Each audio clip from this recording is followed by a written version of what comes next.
Hey everybody, welcome back to Absolutely. I'm Dylan, that is Dan, and today we are back to talk about Obi Wan Kenobi, Season 1, Episode 5. This is the episode in which some cool stuff happens, a lot of inconsequential stuff happens, and Leia does some things that she has no reason or right to be able to do. But we'll talk about it. Dan, what do you think about Obi Wan Episode 5? I'm glad we finally got an explanation to Third Sister. I don't know if it was on this show or talking to Andy off camera, but I'm pretty sure I called the fact that she used to be a youngling. Yeah, no, that was. I don't think that was you pretty much calling it. I think that was everyone. I think it was like everyone being like, that's the only. This is extremely obvious. Yeah. I thought it was a decent episode. I liked the flashbacks to Obi-Wan and Anakin training, except during the training, I'm like, Anakin, you're literally about to kill your mentor. Like, in this is a sparring match, but you are both using lightsabers still. They're set to stun. That'd be interesting if that actually happened. I don't know why that's it's not like an stun, option. but death is a form of stunning. For Star Wars, it is, and we'll really talk is. about that. But overall, I thought it was good. I'm just glad we got some explanations. Sure, But besides that, there's not really a whole lot happen. It was kind of like there's a small story being told, and they just stretched it out with guns. Yeah, totally. Because we all got it in episode 1. Like I think in the first discussion where we talked about episode 1 and 2, we said that. We straight up said, like, yeah, she's probably a youngling. That's why they showed that scene. Anakin didn't kill her or like brought her to his side for whatever reason. Mm-hmm. And like we weren't exactly right in the semantics of it because the semantics of it are stupid and don't make any sense. But I think let's, because I have a lot to say about why I didn't like this episode, but there's also a lot of good here. So we'll talk about that. We'll front load with positives. Darth Vader in this episode is the Darth Vader that I wanted for this whole show. He's so cool here. Yeah. This Darth Vader was very good, very intimidating, very Anakin, and very like it. I liked that everything that he did, Obi-Wan was like calling it. He was like, no, I know my Padawan. He's not going to be patient enough to wait for us to be held at. No, I agree. I don't love that because that was a very important part of like Obi-Wan and Anakin knowing each other so well that they kind of are out or predicting, like leapfrogging each other in terms of predictions. I don't love that was hinged on a flashback to a fight that we've never seen before. That seems a little like they wrote that last minute. I would have liked that better if that was a thing that they pulled from the prequels that already existed right. But whatever, that's a minor like nitpick. But yeah, like Vader, especially when I was just kind of like bored watching the show until Vader walked out and like started pulling the ship down just with one hand all casually. I was like, oh God, I sat up. I was like, the show's happening. So, okay, first off, yes, that moment was awesome. However, because you are very much someone who notices like the editing, the filming and stuff.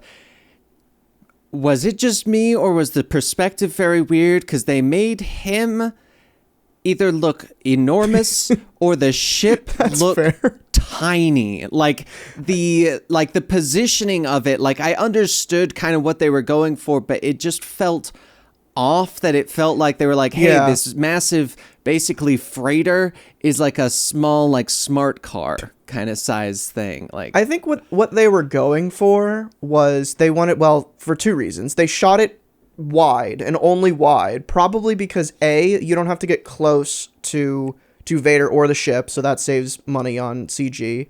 Right. And B, that does kind of make him feel a little bit more imposing, just because it's so wide. It's like look at this, but like you could have shot that in a much better way, where like it's over the shoulder and you like focus track between Vader's hand and the ship, and you see everything shaking. Like that would have looked way cooler. But they budget whatever. I think that ship is smaller than we think it is. Okay, that would make sense as well then.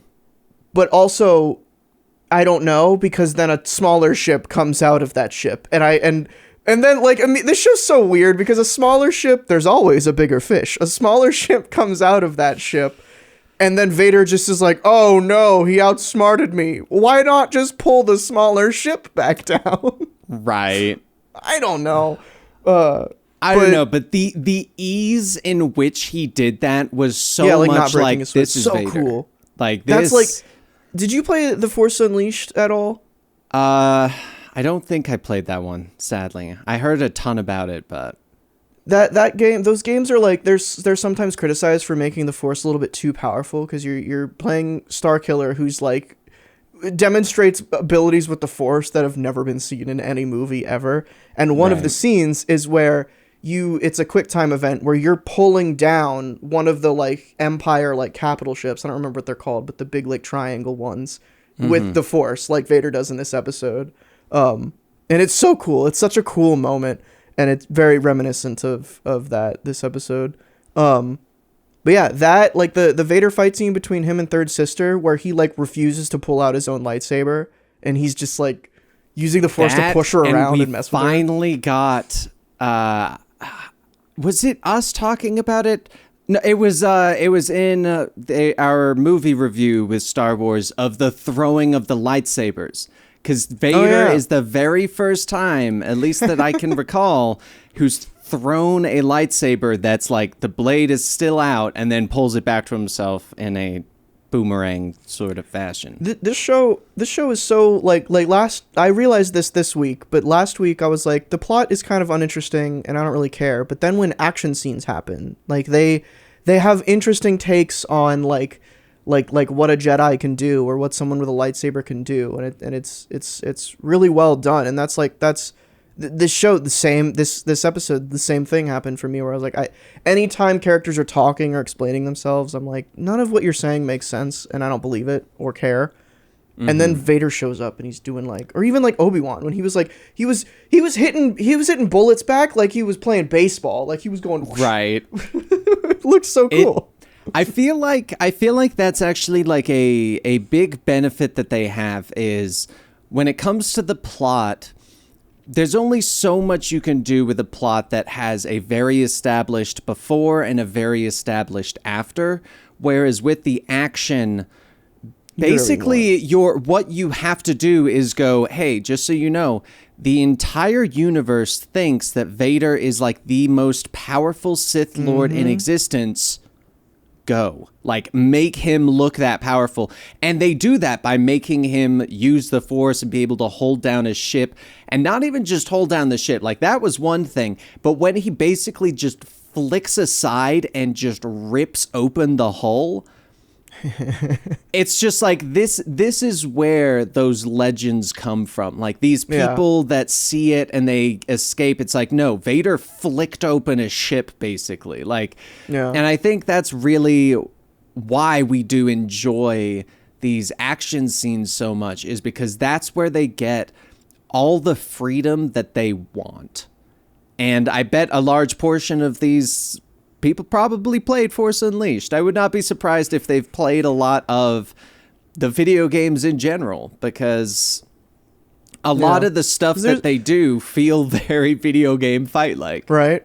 Vader is definitely, like, he's one of the characters in Star Wars that I feel like you watch the original trilogy, and it's not very clear why people are so afraid of him. Like, he's doing, like, evil stuff, but he's not, like, a badass, right? Like, he's just kind of, he's in a position of power, and people are afraid of him because he'll kill them if they aren't.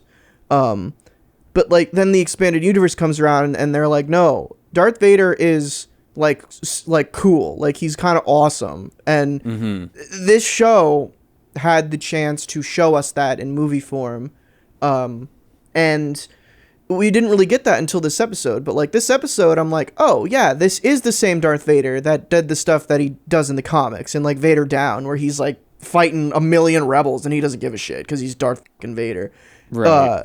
And this is cool, and that's what I really liked about this episode. Do we want to talk about Third Sister? Because you said you liked getting her backstory. I feel like it would have been a little cooler if it was a little more.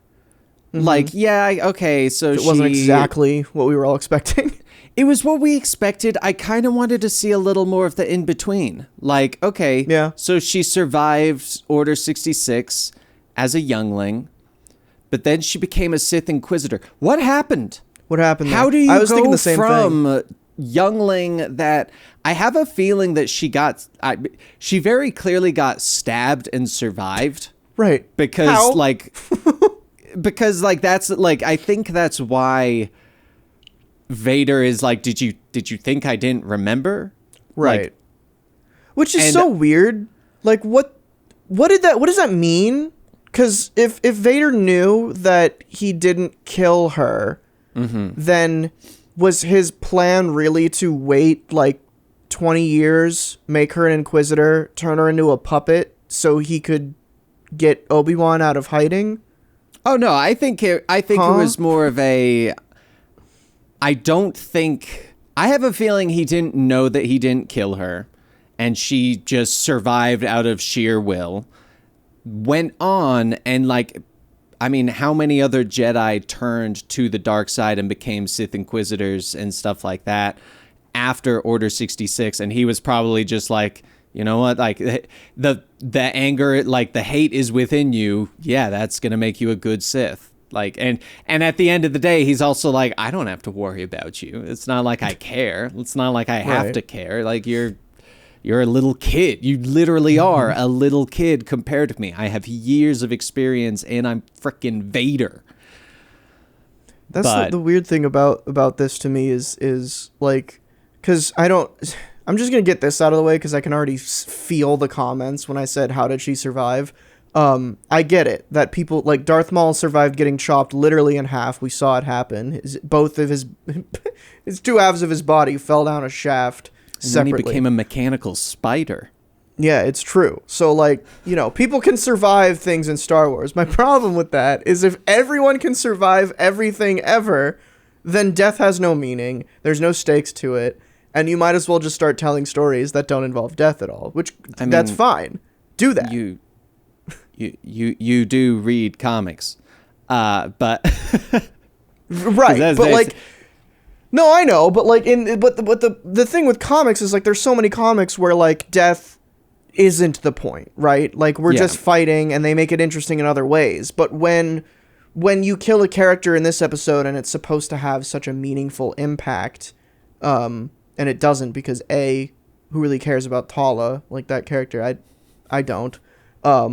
And B, like, who knows? She could be alive back there. We don't know. No one survives a grenade, Dylan. Come on. No one survives a grenade? The shot in the stomach, yes, that one I would be like, okay, she could survive. Nobody survives getting cut in half, Dan. Darth Maul. Darth Maul did. That's Actually, what I'm saying. You know what? We can't say that no one does. I've seen the TikToks of people who literally do not have the lower half of their body. Fair enough. I can't say anything on that one, but I think death has always been like a very gray area, though, because we have like the Jedi who come back as Force ghosts. We basically have the entire plot. A big plot point behind Anakin was the fact that Palpatine was saying, I know how to stop death. Like, this is possible. And it does, it kind of does make sense, because if you are also Force sensitive, like, you could use the Force in theory to, like, tourniquet wounds or stop the blood flow and stuff like that. So it's like, at least when they do it in this, it does tend to happen with people that it makes sense. Like, it's not like they're going to go, oh, yeah. I mean, if Tala comes back from a grenade explosion, then yes, I'm 100% on your side, because that would be ridiculous. But like Tala getting shot and very clearly dying, and like normal people getting killed, that makes sense. but like having most of them are force sensitive people that almost die. What about Fennec Shan? She's normal. She left. I don't remember who that is. That's Ming-Na Wen's character in Boba Fett, where she basically gets cut in half. She basically gets cut in half. She's a regular lady. She gets cut in half and then survives because Boba Fett takes her to some robots and they fix her. I mean, medical droids, man. I'm just kidding. Sure. This is not so my problem. Is not. Sorry, what was you gonna say? My problem is not with it making sense or not making sense in universe. It's just like from a storytelling perspective, when it's the same thing with comic books, like you mentioned. Like when death means nothing, you can't keep telling stories where death is important. So like because it loses all meaning and weight, and it just bothers me at a point where it's like, oh no, they stabbed third sister. And she's like, am I supposed to care? Because she's clearly not dead. Like, she survived the same stab when she was a child. And also, like, it kind of makes Vader look stupid unless this is part of his plan what is his plan? But like, I consider that part of his plan of kind of, I'm going to let you bleed out in this hole where there's no way off this planet. But she's not going to bleed. That's kind of how I read that. Because it was a lightsaber. It cauterized the wound. She should just be dead because her heart got stabbed by a big beam of lasers. Anyway, it doesn't matter. My other problem with Third Sister is do you feel like the actor's not in on the joke that is her character? Because what do you mean? This episode is very clearly like Vader and the Grand Inquisitor were using her as a puppet, right? Like that's in the text. Like that's what happened here. And everyone kind of like, especially Vader, like is treating her like she's below him and is just using her. But the way that she's acting doesn't feel like she knows that. And I'm saying she as in the actress, not Third Sister herself. I'm trying to find her name. Oh, I don't have the episode pulled up. If anything, I consider it one of those situations of keep your friends close, but your enemies closer kind of things. Sure. And kind of they're not necessarily using her as a puppet, but they are aware that this exact thing might occur. And so they're not completely shocked that it did occur. But at the same time, I mean, it would not be against Star Wars lore for her to have actually turned truly to the dark side. And maybe this was kind of them watching for, is she going to fully turn? Or is she still, like, which side of it is she really on? Mm-hmm. I don't, it's just weird. This show just feels like it's confused on what they want to do with her. Because yeah. No, agreed. Vader, like, there is that line where Vader's like, you think I didn't know that you were alive, blah, blah, blah. And it's like, that implies that he had some kind of grand plan for her. And maybe still does. But I don't know. So, actually, I had a thought are we positive that that was him saying, did you think I didn't know, in terms of her entire life? Or the fact of she was using Obi Wan for bait so that she could kill him? Because I had a feeling that it might have actually been more of that of, like, did you really think that I somehow thought you were going to let him behind here and not keep him out here and not to use it as a trap? Like, that's kind of more where I was leaning towards of it. Like, kind of did you really think you were going to get the jump on me?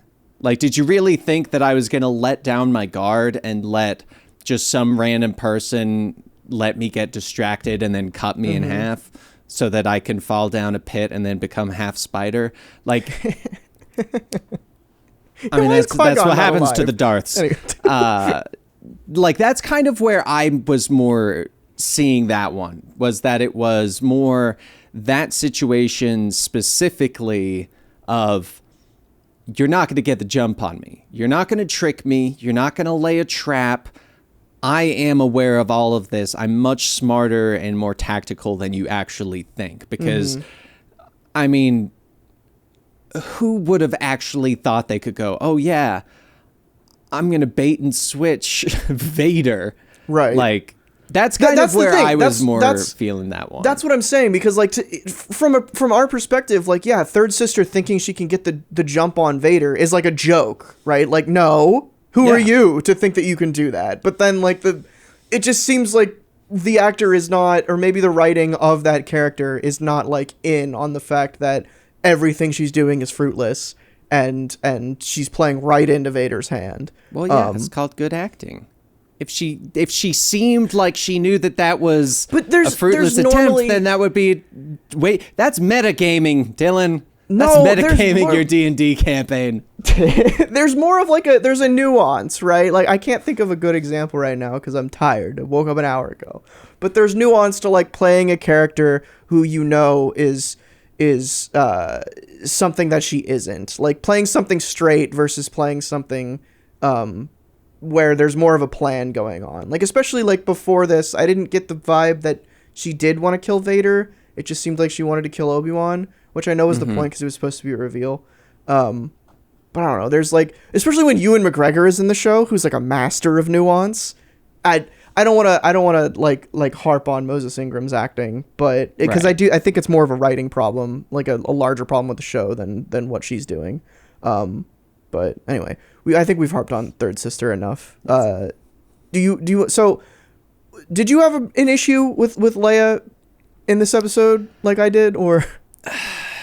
Yeah, a little bit. Like, it made sense that, okay, she's the small one. She can fit in there. Okay, that makes sense. She's taking a long time because she just has to find the red breaker. Okay, that makes sense. But my personal issue with it was, like, when it comes to cinematography and filming and setting up these scenes and stuff, they always have like the scenes that are going side by side and it's all happening at the same time, but they do the cutbacks and kind of showing this is what they were doing at this time. And it felt like hers was a different timetable than everyone else's. Like, it was like fair. She was in there and like for the good first 10 minutes, she was like, all right. Oh, right. I'm supposed to look for something, because it was like such a small area that there's no fair. Way she wouldn't have found Lola at the very least. Like, it just felt a little off like this there. Big red light that was there, like staring at her the whole time. Exactly. Did someone tell her how to fix it? Because it looked like she was just fixing it, like without instruction. Oh no, she wasn't fixing anything. She was looking for the breaker. She was just basically in there just looking for this red switch so that she could turn it on. Oh, so it took her like an hour to find a switch. Exactly, and that was my problem. Because it was like they made it, or at least that was my impression, was that they had told her, you're going in there, you got to flick the breaker to restart this. And my problem was it was such a small area that in the time of everything else going on, she would have found either Lola or the breaker. Okay. That makes more sense. Fast enough. But that definitely, like, I agree with you fully that was, if that is what was going on, which makes a lot more sense. Because my complaint was like, why does Leia know how to fix this random spaceport thing? Right. But if someone told her she just has to go flip a breaker, that makes sense. But the fact that it took so long is stupid still. Exactly. That's bizarre. Okay, I mean, moving towards the end of the episode then, they're doing something with Luke. Uh-oh. Why? Leave well enough alone. Actually, here's my thought with that one.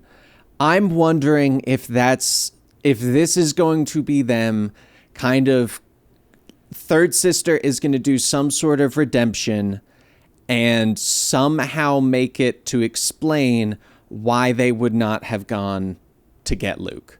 Like, something here is going to be a plot device, a reason for them to not go to Tatooine and find Luke and kill Luke immediately. Right. Like, that's... Yeah, I don't... That's kind of what I got from it, was that it was like a maybe she's going to have her little bit of a redemption arc of, I was a youngling and a Jedi. I failed at trying to kill Vader. What's the next best thing I can do? Well, I'll make him suffer by not knowing he had kids or something like, I don't know, something like that. I will say this like going forward with Third Sister, I'm way more interested in her now, because now she's got all that weird baggage out of the way. Like a character that, like, if we should have been here much earlier in the season, where she hates Vader for killing all of her friends, and none of them survived except for her somehow. And now she's like filled with vengeance and consumed by the dark side. Cool. And now we're in a position now where we don't really know what she's gonna do. She knows that she knows Tatooine and the boy. That's all. So like she knows Tatooine, the boy, and Owen. And she knew Owen from before because she knew his name at the very beginning of the show. And there's definitely only one Owen on the entire planet of Tatooine, so Exactly. Of course. Exactly. It's a very rare name. She could probably find him through the Force before you go into the comments. Leave us alone. It's a joke. But yeah, I'm interested. If this show, I will say, the show, I've let the retcons of Obi-Wan and Vader meeting before A New Hope, fine, whatever. Obi-Wan meeting Leia, sure, who cares? If Leia and Luke meet in the finale of this show, I'm done. I wouldn't put it past the show. It would be weird, but they're also kids. I met people as a kid that I would have no idea who they are today. Yeah, sure. But yes, no, it would still be very weird, because they very clearly are going to be going back to Tatooine with Leia, because that's where the senator said he was going. Senator? Yeah. I think so. He's a senator. Yeah. Senator for the Empire, which I know like that's the state of the world, but I never thought about that until this show. It's like, oh, right. That must suck. Trying to make change from the inside. Good for you, Bale. Yeah, I don't know. I hope they don't screw stuff up, but that's stuff for next week. With the finale of Obi-Wan, I feel like the show has been on for 1 week, and we're already closing up shop. Yes, it feels like it's not been out very long, but somehow it's been a month and a half.